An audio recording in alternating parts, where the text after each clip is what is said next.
Poddin My Noggin, hosted by CK Sims, creating a platform to elevate, educate, and heal by creating a space where people can share their stories of struggle, triumph, and redemption. CKS Media. Hello, everyone, and welcome back to another episode of Poddin My Noggin. I'm your host, CK Sims, and today we are joined by, how would I explain this person? Talented, intellectual, intelligent, high EQ, it seems. But the person's name is Tyler, and I'm hoping I'm going to say this right. Kania? Kania. That was close. Okay, close. Tyler is here today to talk with us about his book, The Maniac with No Knees. What an interesting title, too, right? Yeah, that's me. So as you know, you sent me the book, and Yep. I wanted to read it, and I think I read it. I was in a busy week. I picked up the first paragraph or first chapter, sorry, and I had to put it down for meetings. And then over the next 2 days, I finished reading the book. And I went back a couple times to different sections because, as I mentioned to you when I reached out to you when I was finished, I had a lot of visceral reactions to this book. Mm-hmm. So why don't we start off by telling everybody what prompted The you to Maniac decide? with No Knees. Yeah, what prompted that? You know, I guess to go back a little, I was institutionalized for mental health issues, and while I was there, it's a pretty dark place. They don't really let you outside. There's not really much to do. No one's really talking. But I was inspired by a lot of these people who were suffering a lot worse than me. People with schizophrenia, people with aphasia. My roommate had aphasia. That's when you have difficulty talking because of a trauma. I formed a friendship with him, and I formed friendships with different people there, and they reminded me of my blessings. Like I'm pretty fortunate for all my illness and my trouble with my knees. I come from a wealthy family, a nuclear family that's educated, and I'm an athlete with good looks, and that kind of gives you just innate confidence. But I didn't really think a ton of it until I ruptured my patellar tendon for the second time. Now, a ruptured patellar tendon happens once for every 147,000 human years, and it's happened to me twice. And the second time it happened, I went manic, and I just started to tell my life story via the Notes app on Instagram.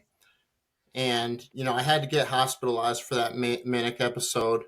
But when I got out, I had all this overwhelming support. And, everybody, people with bipolar, people without bipolar were just kind of cheering me on. And I kind of realized in that moment that it was my responsibility for all the outcasts of my affliction to kind of stand up, because a lot of us, for me, like I had always been ashamed of who I was. I wasn't someone who shared stuff on social media. But when that manic episode kind of triggered all that, like, all you feel is righteousness when you're manic. You feel no inhibition. There's no risk tolerance, and you don't care what people think. So I just started telling my story. And it wasn't until I came out of that manic episode that I realized, okay, well, there's something to this. And, mental illness is heavily stigmatized. And, I took it upon myself to kind of say, okay, this is what it's like to, attempt suicide. This is what it's like to have manic episodes. This is what it's like to be institutionalized. And the book kind of wrote itself from there, to be honest. It's just my experiences. So I loved the note at the beginning of the book was what really what compelled me to read it more, is you made sure people understood what your intentions were by using the word insane asylum, talking about suicide, those particular things. I thought that was really quite lovely.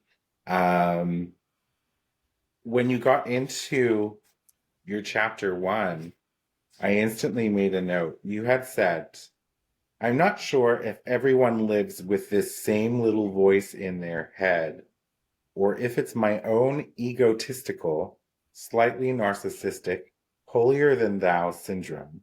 But even on my darkest, most suicidal days, there's always been this tiny voice in my head, confident that I would one day change the world. And I made a note to tell you that I have this voice too. And so I think this is really interesting, right? So here's the cool thing. We're looking at, for people, it's a great read. So I recommend people pick it up, especially if you, not even if you just, the story as it stands on its at its own, like what Tyler has gone through in this book and what he highlights about his time leading up from high school until when you wrote this book is a great story just standalone, right? The other thing is if you struggle with any form of mental health, I think you could find a lot of parallels in this book as well, like certain things that may have happened to you. And if you know someone who's dealing with mental health, this book would be really great to read. So you have bipolar type 1. Yes. So for people who are at home, bipolar 1. Now, this is where my background's in mental health and DSM-5. So when I'm reading the book, I'm like, it's not screaming bipolar 1 to me, it's screaming bipolar 2. But I didn't diagnose you and I can't diagnose you. So, you know what I mean? I'm bipolar 2. So instead of manic episodes where I have hallucinations or anything where I feel like I might be connected to God, that's how I kind of categorize it. I have weird outbursts where I, like you, think that I'm invincible, very high risk tolerance. And I get very agitated with my surroundings and I just want to like sell off everything and move to Mexico. Like big grandiose decisions. But anyway, so you were bipolar 1. Where are you right now? If you could categorize yourself in this exact moment, where would you say on a scale you are? I don't love to use scales, Okay. because our emotions and our well-being is constantly changing. And Yeah. I'm still struggling. Like this book has done a lot for me. This book has brought me confidence. This book has made me think that I'm making a difference in the world, and it's given me hope as far as my future goes. You know, Yes. and a lot of times when you're struggling with bipolar, like you're disassociating yourself from the world, and what you Mhm. need is a community to belong to and goals to have in mind that keep you waking up each morning and focused on whatever that goal is. So as far as that goes, I have those things, but I'm still struggling. Like I still have substance abuse problems like crazy. I still, I'm not suicidal now, but every single day I have thoughts of suicide. And there's a significant difference between the two, because when you're Yeah. suicidal, at least in my experience, it envelops you totally, and it's all you can think about. And I was having illusions of death, and I was keeping rope in my room, and I'm not there right now. But I'm happy to hear that. when something embarrassing or something, regretful, or I make a bad mistake, the first thing that comes to my mind, I close my eyes, I see a noose or I see a gun or something like that. And it's a fleeting moment. It leaves me right away, but it's still there and it's never going to leave me. And so that's what I want people to know, because a lot of bipolar, I hear from all kinds of people that are struggling, and they look at me like this pie in the sky, the other half of what bipolar can be. And in some regard, that's true, because I've gotten through the worst of my illness, and I'm to a point where I'm excited for my future rather than doomed by it, you know. But I'm still struggling. I respect that and I can appreciate that, right? Because I think that there's an element when you deal with bipolar and mental health where there will always be some struggle. And it's, I want, for me, it's important to for me to help others understand that the limitation is only what we put on ourselves. We can do whatever we want to do. It's just harder than it is for a regular person who's not having this affliction, right? It's harder to maintain jobs, maintain normalcy, maintain housing, all of those things. It's harder. It's not impossible. It's just harder. We have more hurdles to climb through to maintain those things. And so your talk about community is very important. So I have a very small community, right? A very small support system, but they are like worth 100 Mm. in how supported I am and how they know me. They know if I'm in an upswing often before I know, Mm. right? So, and I'm bipolar 2, so I have hypomania, and bipolar 2 lives often in depression. So like I always just say I'm high functioning depressed. So I'm Mhm. like that's my normal, right? Is being depressed.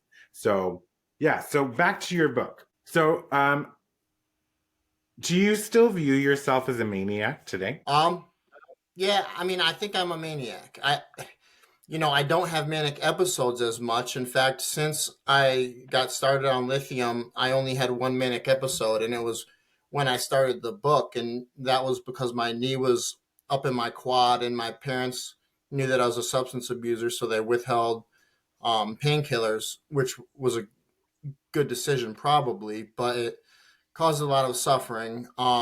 Sometimes I want to feel manic.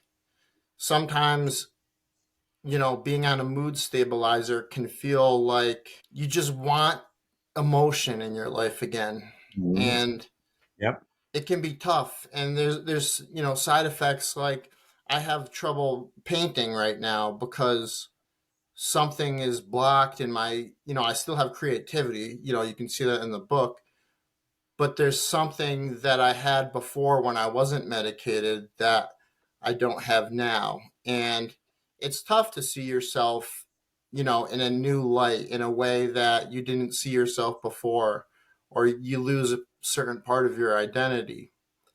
But like, I'm stable now, you know. Well, and that's the trade-off, isn't it?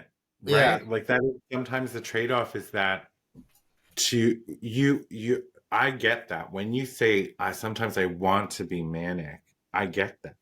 Because you feel just incredible in the moment, technically. Yeah. That's what you feel like invincible. You have emotion, all of these things. So I get that. But then yes, so the trade-off is do I become stable and maintain a sustainable, healthy life? But then there's chains put on my personality, Yeah. right? To a degree. So there is a trade-off. It's not just, you get lithium or any medication and all of a sudden you're Tyler again. You're Hmm. a version of Tyler, right? Yeah. So you started out, man, I don't even, there's so many different things I want to talk about here. So I think I want to well, let's talk about your first day playing rugby. What was that like? Yeah. I was looking for that community to belong to. I was the captain of my high school football team. It was an inner city team where I was one of the only white guys, and to belong to something, we called it La Familia because there was a lot of Hispanics, and that community just gave me so much joy, and it gave me something to train for. And so, when I didn't have that, I was kind of just like, okay, well, what's next? Like, intramural sports weren't enough for me. So when I found rugby, my dad had played rugby when I was little. And so I've had a ball in my hands in the past, and I knew the game fairly well, and I knew what position I wanted to play. But I roll up to practice. I'm driving my dad's Mercedes. I get out, someone calls me Richie Rich. All of a sudden I have a nickname, right? And, the first drill I participated in, I made this behind the back pass, this slick pass to someone, and they scored. And instantly I kind of was just like, wow, everything that I'm good at about sports applies to rugby. I knew I was great the moment I touched the ball. And from then on, it was like, okay, how far can I take this? Because I was already doing things that great players weren't capable of doing. And, I have that competitive streak where it's like, I'm gonna push this as far as it goes. And I And did. you can see that in this book as well. Yeah. Rugby sort of became a focal point, an obsession almost, an outlet where you could lose yourself and feel great about yourself. And that um, conveys through the words of the book. Now, I will tell you, for anyone who doesn't know anything about rugby like me, there's certain things in the book that you're going to be like, huh? What happened in this game? And you can only imagine, when I was reading it, I was like, so I mean, if you love rugby or you have any familiarity with rugby, there are lots of rugby references in here. And half fly, that's what Fly was half. your fly half. Okay, so I was close. Okay, Yeah. so but there were like plays, like you were calling out some plays in here. I had to ask my friends exactly what was happening, Hmm. and like he's calling out plays, and I'm like, oh, okay. And so plays, as I understand it, is how things happen on the field when you're playing rugby, or if you were to tell someone we're going to do this, it was so there's lots of technical rugby terms in here. And then I did find it really interesting how rugby seemed to be everywhere you went, Yeah. right? Even with the Tennessee Grizzlies, right? Yeah. Um, that was a really cool point for me. I'm like, I didn't know there was a gay rugby team or a gay friendly rugby Yeah. team, right? In Tennessee, of all places. Um, so the rugby story was really cool um, to me. The part where you met your first girlfriend, talk about that for a second. I worked for the largest company in Israel. It was a cybersecurity company. And my dad got me a job there. My brother was already working there. My dad was kind of, a high up account manager. And, when I got into New York City, all of a sudden, I didn't know anyone. I thought I was completely out of my shoes. I was younger than everyone on my team. But I met this girl who was a year older than me. And she had been a college athlete herself. Her dad was the VP of North and South America sales. Both of her brothers were at the firm. So between the two of us, we had, 7 family members in the company, right? So it Yes. felt a lot like we were kind of Camelot, Mm-hmm. and she showed me all around New York City. We had a beautiful time, with each other. Um, but there were cracks when I finally got promoted and moved back to New England. There was strain on the relationship. And, it was the first person I had said I love you to. So, when I ruptured my patellar tendon for the first time and went manic, I'll tell you what happened. Basically, my girlfriend was changing my socks one day because my knee didn't bend, obviously. And we found that I had um, blood clots in my ankle. So my Achilles was like the size of my thigh. And I just snapped. I freaked out. And our relationship was never the same after that. And it's tough to break up with someone when you have a company that you work for together, that you have to interact day to day. And you have all these family members, that are around the office and that sort of thing. So I felt like I had to escape. I was still manic, and I just got a one-way ticket to Idaho. And I Yeah. stayed with my friends. They were building a canoe that they would one day travel from Montana to the Gulf of Mexico across the Missouri River in.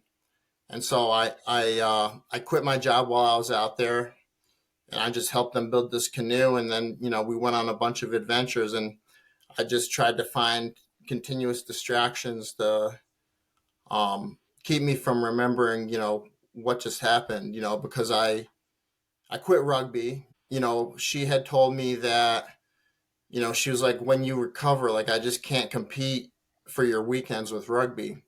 She's like, you got to choose one. I chose her, but she decided she didn't want to be around anymore. So when she left, I was like, all right, well, I'm done with rugby. I'm going to show that to her.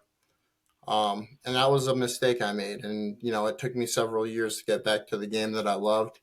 And I had missed, my prime as an athlete. So that was tough. But, the second time around, I found that I really needed the community to belong to. Can I back up just a little bit? Because there's parts on there because it was checkpoint systems that you were working with, correct? Checkpoint software, yeah. Checkpoint software, sorry, okay. And it started in Union City and you went down to New England. Trying to remember every detail. And then this happened to you. Now, see, this is where my brain was.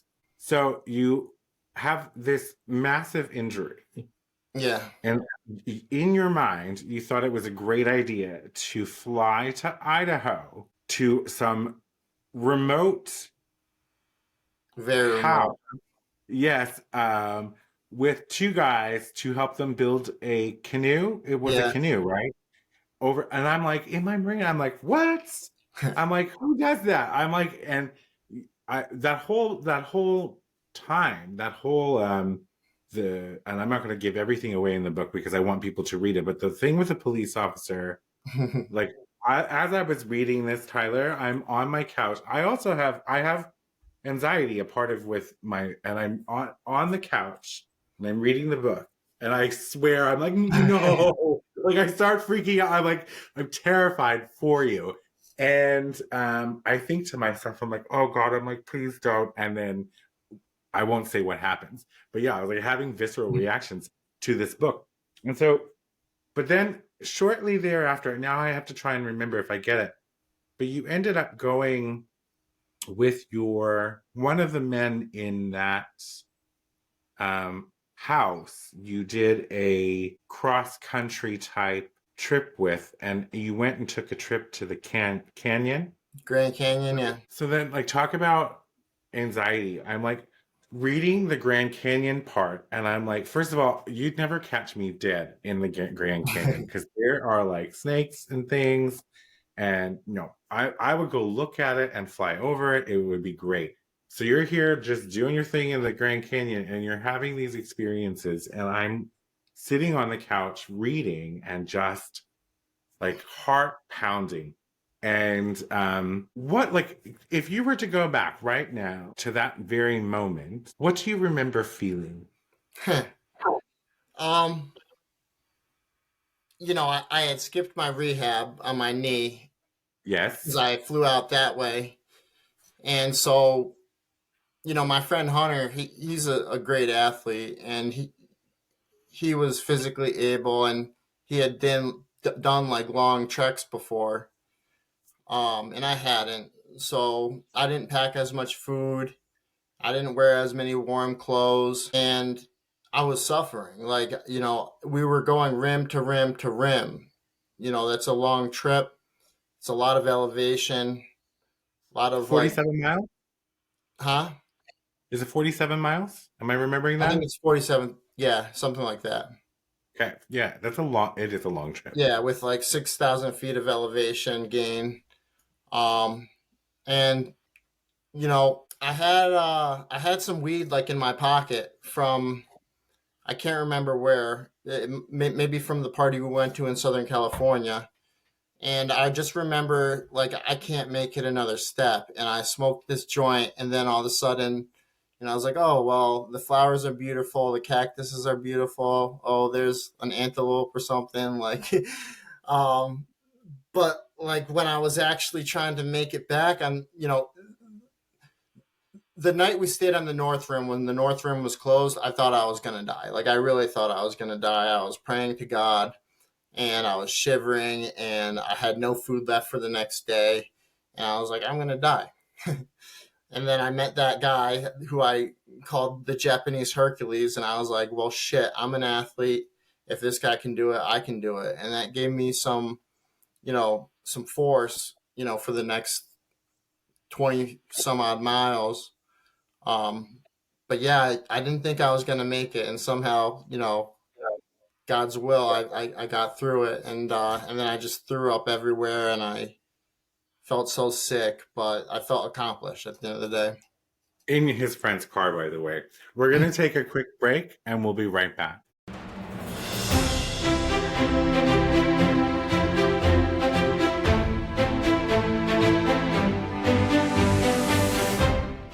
This month, join our Valentine's Quilt Sweepstakes, hosted by Poddin My Noggin and made by CK Sims.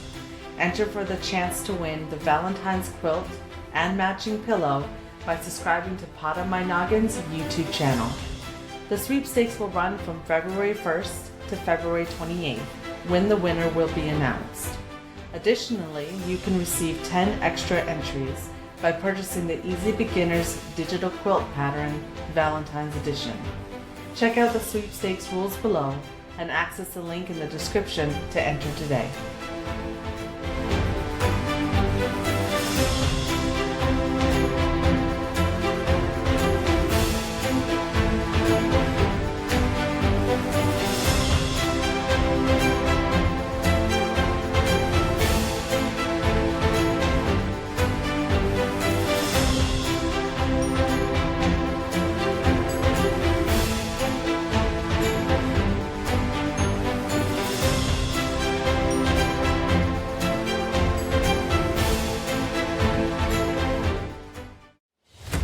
Partner today with CK Sims and Poddin My Noggin to get in front of an audience that cares. You will be supporting mental health stories, tales of resilience, and uplifting content, aligning your brand with bringing goodness, authenticity, and kindness front and center.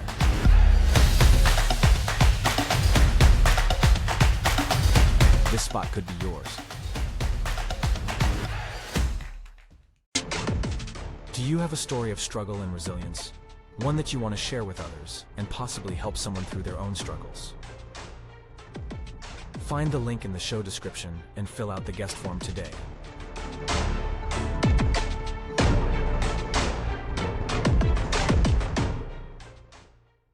Welcome back, everybody. Before the break, we were talking to, and still are, Tyler Kania. Mm-hmm. Oh, perfect. Good. The Maniac with no knees. He has knees, mind you. We just need to clear the air. But this is the title of his book. And we're talking about, I guess, almost the first half of the book, but high level. There's lots of details we did not get into. So one of the things that I want to point out, if you've been following along too, is that how old are you today on this day right now? 32. And when did you write this book? This past year. I finished it in November. Okay, perfect. Because most of what happens to you, and so you finished it in November, so the book you finished 2 years post mental institution? Yeah, I was institutionalized at 30. At 30. So like most of what you talk about in your book happens to you, like so much has happened to you in your very young age. Like, do you know what I mean? Like so much. You made a statement. We're going to go back to Checkpoint Software. I got it right. You made a statement that I totally resonate with. You had made a statement somewhere where it was you were making way too much money for your age. Do you remember saying that? Yeah. And $250,000 is definitely a lot of money for a 23, 24-year-old. And I thought to myself, I remember having this pausing during while I was reading and thinking to myself, I'm like, my life at 23 and 24 was already a dumpster fire. So if I had access to $250,000 a year, how much more would it have been a dumpster fire? And would I even still be here today? That was the question I pondered. So you were involved in sales. You were really good at it. Then you got involved into some cryptocurrencies. I want to tell you that the story, we won't talk about it today. The story that you told me, or you tell in this book about what happened to you, broke my heart. It gave me anxiety. I I just like I was sitting there almost like grabbing myself thinking, oh, I'm like, how could this happen? This is terrible, all of those things. What I want to talk about now though is something probably one of the biggest focal points of the book for me. And I think maybe one of the biggest focal points for you, one of the biggest things that sort of shifted for you. And if I want to make sure I don't want to check my notes, but ECSU. Yeah. Okay, perfect. Women's rugby. Yeah. So, Tyler, honestly, I mean, as you wrote the book, I got to give you credit. Your writing style is quite nice. It's almost as if you intentionally wrote the book so that it came across slightly manic. I don't know if that was on purpose or not, but how it read was very speedy, all of those things. The only time that I felt like it slowed down was, for me anyway, when I was reading it, was the ECSU women's rugby. Mm-hmm. And the whole thing that happened there, what I got stuck on was how much it hurt you. Yeah. As a human being. Yeah. And I hope I'm not, bringing up anything painful. And if I ask you anything, you can tell me. Today, as you are sitting here in front of me, have you been able to reconcile that experience? And I call it out in the book. I talk about, and I do this deliberately, the girls specifically that really had my back. You do, yes, you do. Because it was polarizing. It wasn't like the whole team wanted me gone. A lot No. of them wanted me there still. And to me, the people that didn't want me, their motives came out of vengeance rather than something true to who they were. Some of the girls that turned against me, I had considered really close to me, almost like friends. And so that hurt a lot, but I did my best to show that in some ways both sides were at fault. There was no excuse for my behavior. Mm-hmm. But at the end of the day, I felt like I deserved some extra rope. Or decency. Decency. Right? Yeah. I think that that's the piece, right? So, and it really resonated with me because I had a much smaller but similar experience happen to me when I was much younger. And it took me a really long time to reconcile and make peace with it. And when you were talking about the level of hurt you experienced in that moment, the level of anger, even, because I had a lot of anger from my experience, it just reminded me that sometimes it doesn't matter who's at fault. Sometimes we just feel things really hard, right? What happened to you in that situation? You're correct. Your behavior was not good, right? The different things that you did throughout that period of time. I can understand why they were done, and you were battling with bipolar 1, you were in mania, all of those particular things. It makes sense to me how you got there, right? And how it also makes sense to me how in the moment you wouldn't have been cognizant of what it was that you were doing, right? Like the thing, but the way that they handled it was just rotten. Yeah. Right? So my question to you is, have you been able to make true peace with it, or is it still something that kind of gnaws at you from time to time on the inside? Yeah. Like I said, the girls that were with me, they've helped bring closure for me to the matter. They insist how good of a coach I was and how good of a mentor I was, and that helps bring me comfort. But for instance, we're 3 years later now, and the school is 8 minutes from my house, and I went to a few games this past fall, and there was one girl left on the team who, you know, I was close to her and her sister, who was an older girl on the team, and I went to go cheer her on a few times. And the last time I went to go cheer her on, there was a girl on the sideline who hadn't graduated yet but wasn't still playing, who asked me if I was allowed to be there, and that crushed me. And that felt like it was just a stab at me, like, why are you here? And for me, I love rugby. I love cheering rugby on. I love cheering on friends that are playing. And that's all I was doing. And to feel like someone didn't believe I deserved to be there, they didn't even want me to be a fan, that hurt me a lot. But I, like I said, those girls that have my back, they get me through it. well, it's good that you have those girls. I think one of those girls actually wasn't it Abigail Broder? No, no. She's a friend. Yeah, she's a friend. Okay, you're right. Yes, for a second I thought Abigail Broder was one of the girls, but it's not. No, You're they're right. too young to get a PhD.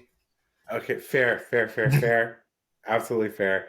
Um, and this is how my brain works, right? So if I don't make notes of everything, I forget where things fall into place. So I'm glad that you were able to make peace with that. I feel like for everything that you've been through, and then today you wrote this book, for people who are going to read this book, which I hope are a lot, mind you, they're going to see a side of someone. If you look at the picture of this young man on the back of this book, right? That's just a regular guy. That's what you see. Just a regular guy. Ostensibly, I got everything together. Everything's just fine. What I like about what you're doing is that you're showing that just because you might appear to be just a regular guy, right? There's always more than meets the eye. We shouldn't judge a book by its cover, right? So maybe if I met you when you were 25 years old, you would have been possibly manic, and you would have been successful, making lots of money with your cryptocurrency, and you would have been coaching or playing rugby and all of those particular things. What would my initial impression of Tyler be? You think I had it together? Most people have always thought I had it together. Most people thought I was a charismatic, athletic, semi successful, guy. And that was part of the reason why I wrote this book, because you know for one, I wanted to tell my story. I wanted to, you know, share my point of view when some of these horrific things happened to me. I wanted to stand up for the outcasts of my affliction that are suffering and that think they're alone. Um, but also, I wanted to show people what I've been through, because, it was worth a story.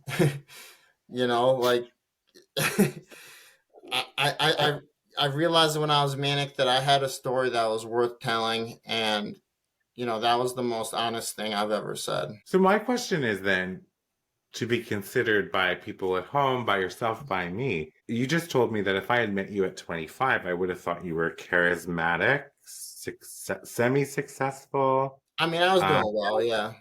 what was the other? There was another adjective you just used. It was charismatic, athletic. You listed a few things. Were you not those things, though? It all depended on the day. Like, when I was in Boston and I was manic half the time, I was, I was buying a dozen copies of the Boston Globe to clean up a spilled Sprite bottle, you know, but I was Okay. also managing seven-figure transactions and working with executives. And so I was putting on this front like everything was okay. Yes, And okay. yeah, and some people could see it. Like when I moved back home and all of a sudden I had to go into the office every day, yeah, people knew I was getting high at work, and people knew that I was smoking Black and Milds in the parking lot and going across the street to grab drinks at lunch. But I was excelling at my job, and so no one was really saying anything about it. Well, see, this is the point I'm trying to make, is that you were undiagnosed bipolar 1 at that time, having manic episodes, self-medicating, but you were still charismatic, athletic, and I would not say semi-successful, I would say successful, because you were like making $250,000 a year, getting promotions left, right, and center. That's successful, my friend. Yeah. So the moral of this whole story is how you responded to both having success, charisma, athleticism, and manic episodes. Because you can still have all of those things. One doesn't negate the other, is what I'm trying to say. So I would say reclassify. I think what would happen is if I met you at 25, I might have met you and thought, I'm like, okay, this guy's got his shit together. He's really successful. I might have had the thought, like, oh, he's a lot. I might have thought that, right? Whereas I would have judged you just simply by your cover and not by who you are really. Whereas if you read this book, you can see both versions of you throughout, right? Like who you were in high school. It's upside down, of course. Here's the thing. What I loved about some of the things that you said, you showed a lot of vulnerability in this book just by writing it to start with, right? There's a lot of vulnerability. There were so many things that you said in this book right in the beginning. The way you viewed the world, for instance, I thought as a teenager was incredible. There was a sensitivity to you. You just felt culture in how you viewed your peers. There was the how you viewed what was happening to you in the beginning, right? How you talked about rugby. It was almost poetic. Like you do really well in this book to convey your love for that sport, right? And how much it gave you as a human being. And then one more sad moment, I guess, if we're gonna take a second. When you were in Boston, no, it wasn't Boston. Give me a second. Wasn't Boston. You went to Austin. Maybe when I came home, when I had to live at home again. When you, when you decided to drive. Oh, Memphis. Memphis, thank you. Sorry. There's a lot of places mentioned in the book, y'all. So yes, Memphis, Tennessee. Your description of Memphis, Tennessee was surprising to me. I've been to Nashville, Tennessee, but I've never been to Memphis, Tennessee. So it was really surprising to me. And then that whole experience was another like roller coaster of emotion where I'm sitting on the couch and I'm like, Tyler, don't do it, Tyler. Like having like a moment of shaking, thinking to myself, I'm like, no.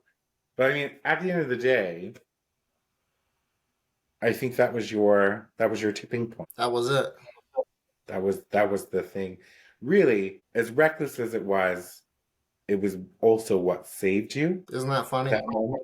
It's not funny, because I find that that's how life works sometimes. It's just these really strange experiences that we have or decisions that we make that we find that we get an opportunity or a blessing and we choose to spin something new from it, if you will. I will tell you the only disappointment that I had with your book, because I like to be transparent. You made me wait way too long to tell me about the insane asylum. And then I felt like there could have been more depth there. You could have brought us deeper. But this is a style choice, right? So for me, I'm like, it's your life, it's your story. I really wanted to know, there's several sections in the book when you talk about catatonia, lying in bed, your mixed episodes. You don't call them mixed episodes, but I can recognize that you were having mixed episodes when you were in those experiences. And I felt like, and maybe this is what you can talk about in podcasts more, is more of that depth, like describing exactly what that felt like. I knew what it felt like. I've been there, right? So that's my only piece of feedback. Now you can tell me to go F myself, and be like, that's not what I wanted to write, CK. But the book is amazing regardless. Yeah. I mean, I think I tried my best. It's tough when you're living through the narrative to Yeah. think about introspection. Um, and it's also tough when you're loaded up on mood stabilizers for the first time and trying to cultivate how you're really feeling in that moment. And so what I did, and I thought what the message of that experience was I'm taking in all these people. Like I introduced more people in that chapter than any other chapter. And I'm taking these people in and I'm seeing how bad they are. And I'm reflecting on my own life and what I have to be fortunate for, because that's what it was at the end of the day. It wasn't just that I finally got diagnosed with bipolar and I finally got medicated with lithium. It was this awakening of Tyler, like, you have things to be thankful for. You did convey that. Yeah. In the end. In the end. I'm not disappointed by the book, just to be clear. I was just disappointed that there wasn't more depth. But now that you say what you're saying, I hadn't thought about it, right? Because I think that's the thing. When you wrote the book, I wasn't 100% clear where you were still when you wrote the book. So this makes more sense to me now, because I think if you're on lithium, which for people who don't know, lithium is a very strong medication, saves a lot of lives, right? But it chains your creativity, chains parts of your personality. You don't feel or emote the same way you used to, if you will. Some people have really bad situations where they just don't feel anything. They feel like they're a zombie, right? I've seen you crack a smile a few times since we've been on this call, and that's given me lots of sort of joy to know that lithium hasn't taken that away from you. Mm-hmm. So that's great. Definitely not disappointed. There's one section in the book I want to talk about. So it's on page 213, which is pretty much the end. And it says, I may not ever have what other people have, but my journey has been priceless. Can you tell me about that? Yeah, I mean, this thing can be difficult to live with. If 65% of bipolars, or sorry, something like 90% of bipolars who get into a marriage divorce, and that sounds like a high number, but I urge you to look it up. And I've had my own difficulties with relationships, and I don't know if I'm ever going to have a baby or have a kid. And to me, that's our purpose in life. We want to leave a legacy behind us, and that's what a kid can do for you. Something that can grow far beyond your lifetime, something that can have infinite levels of possibilities behind a life. And so this book to me has been like a child. It's been like a legacy that will be around after I'm gone. And so the journey that I've had, that I've put into this book, that's going to live forever. And that's priceless. It sucks to say that I don't know if I'll ever have a kid, but I still have a lot to be proud of. You definitely do. You definitely do. And it's interesting that that's where you went with what you just said, because as you were talking about having a child, I'm like, this is your baby, right? And there can be more babies. Relationships are hard. And relationships are hard without mental illness. Relationships become extremely difficult when you have bipolar 1 disorder. It's not to say, however, that Tyler is never going to meet a person who is going to love him exactly as is and learn, because the commitment is to love Tyler wholly, right? And that means they love Tyler as the guy I'm talking to today, but they also love Tyler as the manic Tyler, and they love Tyler as the depressed Tyler. And they develop mechanisms and whatever needs to happen to be able to make that work. You're young. You're 32 years old. You have a wealth of experience. You've written a book. Who knows? Maybe there's going to be another book in a couple years when you've gotten, some of this behind you and you've built up more things that you can talk about and share with others. Life after the maniac with no needs. Who knows? It could actually read one day, Tyler, the dad with no needs. Yeah. Know that it's not impossible for you. Right. Right? Know that you being here on this podcast, I'm nobody, but I'm just saying, you showing up, talking about your story, sharing it with the world, and writing this book and overcoming everything that you've overcome so far is just testament to the fact that you are not down for the count. And you do have a lot of really great things to look forward to. My note on what that said, I'm going to read it again, is I might not ever have what other people have. And now I know what you mean by that. But my journey has been priceless. So my response to that is, who is to say what they have is better than what you have, right? Who's to say that? Who's to say that, is it Ryan Sheridan? Brian. Am I getting his? Yeah, Brian. Yeah. He's your person, right? He's my rugby person. But who's your sorry, I'm Hunter maybe Yale. getting pardon? Hunter Yale. That's the guy. Yeah. So that moment in your book, where you just pause the story to talk about how much of an incredible human he has been to you and what he means to you. There are people out there who don't have a Hunter Yale, who will never experience anything like a Hunter Yale. There are people out there who don't have the parents that you have, right? I'm not talking about socioeconomic statuses. I'm talking about the things that you have achieved. Please tell me you still have the puppy.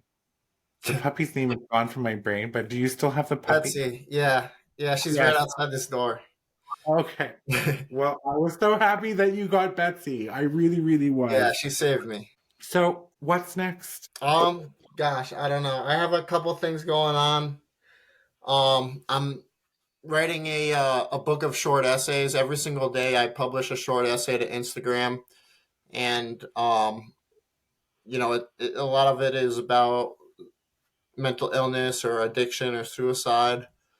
I went through something really rough while I was writing this book, so I've written quite a bit about that. And then besides that, I'm trying to figure out a way to make money off of writing, and that can be difficult. But what I've found, which is interesting, is that there's a market for like extended obituaries. Where you interview a bunch of family members and you tell someone's life story in like 8 to 10 pages, just so that maybe their grandkids who didn't know them so well can have something to remember their grandpa by, because I think a lot of our best stories die with, the old when they pass on. And so I think, there's an opportunity for something like that. I'm going through my first one now. I've got 2 interviews left to do on that. So, we'll see. I'm trying to give my writing my best shot, but, I might end up back in cybersecurity sales at some point. It's grown difficult for me because of some of my behavior when I've gone manic. I've burnt a lot of They need bridges. to know, though. I mean, in this day and age, there should be. You talked about that. Not to cut you off, but there should be programs for people like you and companies with parameters in place for people like you. When we struggle sometimes, when we go in mania or hypomania, we want to quit or we make irrational decisions or we have poor behavior. If we go to our manager and say, this is happening, like there should be a protection to say, okay, you know what?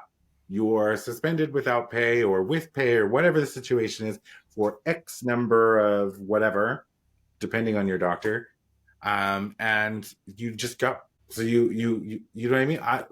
Yeah, the corporate perfect America, in world. particular the cybersecurity industry, it's difficult. It's a small world, and It is a small world, but I hope anybody watching from the cybersecurity industry listens to what I just said and then knows that Tyler can be an extraordinary salesperson. He just needs to be supported in a different way, right? And there's nothing wrong with that. So you can make a ton of money for somebody, but they have to support you just a little bit different than they would the average person. yeah. Look, I I feel think I'm told. I think I'm very capable, and I've had some shots recently. Maybe some of them will pan out, but people don't have as thick skin as I'd like them to, and it can be really disheartening. But I figured out my life to this point, and I'm confident that I'm going to figure it out. Like I said, like I'm not ashamed of what I've been through. I'm proud of it because it's made me into a person with a lot more resiliency, a lot more empathy.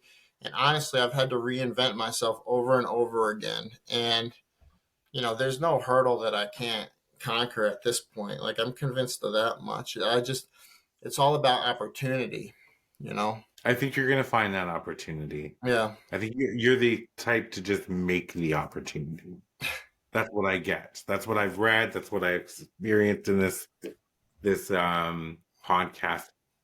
Please keep doing what you're doing. I hope your book reaches lots of people and helps lots of people. I hope that you continue to grow in who you are and your full potential. And if the universe, I know that there's going to be someone in this world who's going to be able to love you the way you need to be loved. Right. And I just feel that in my gut. So whenever they come along, I don't know when, it might be when you're 50. No one has a time clock for this. Yeah. But I hope that they come along and that all works out for you. Yeah. Tyler, thank you for sending me this book. Mm-hmm. Everybody can go out and purchase this on Amazon. The Maniac with No Knees, and it's Tyler Kania. Yeah, Kenya. Say it for me one more time. Kania. Yeah. Kania. Tyler Kania. I will get it right this time. Maniac with No Knees. Get it on Amazon. Leave reviews. Share it with your friends. And everybody, thank you, Tyler, for being on the show. And everyone at home, get out there. Until next time, live your wildest dream. For media and sponsorship inquiries, email info@cksims.com or visit cksims.com and fill out the contact form. Be sure to subscribe so you don't miss an episode. A new episode airs every Saturday. CKS Media.